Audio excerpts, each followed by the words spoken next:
Hello বন্ধুরা, আজ আমি চলে গেছি মাদাসাটে ব্যাংকের থেকে লাখ লাখ টাকার লোন। তো অনেকদিন পরে দেখি খাবার দাবার কেমন চলছে।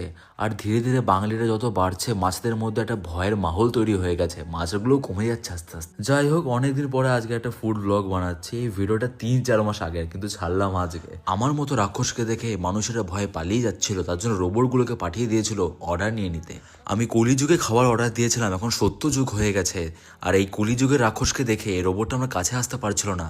আর এর মধ্যে চলে এলো আমার সেই প্রিয় কুরজান চিকেন টিক্কা পিৎজা। এই পিৎজাটা আমার অনেক ভালো লাগতো, কিন্তু আজকে পিৎজা ভালো ছিল, আমি খারাপ ছিলাম। তারপর চলে এলো পোলাও, আর তার সাথে মাংসটা ছিল মটনের। আমরা এক হাঁড়ি অর্ডার দিয়েছিলাম, ভেবেছিলাম যে কি সারা জীবন ধরে খেতে পারবো। 3-4 পিস দেখে আমার মুখ গেছিল শুকিয়ে। মনের দুঃখ কষ্ট বেদনা যখন সরালাম আর মুখে যখন মাংসটা তুললাম, আমার সব মনের কষ্ট 3-4 গুণ বেড়ে গেল। আসলে আমার চোখে একটু অনেক প্রবলেম হয়েছে, আমি মটনের পিস চোখে দেখতে পারছিলাম না। আমি আমার মনের কষ্ট বস্তা চাপা দিয়ে এখান থেকে বেরিয়ে আসলাম। তারপর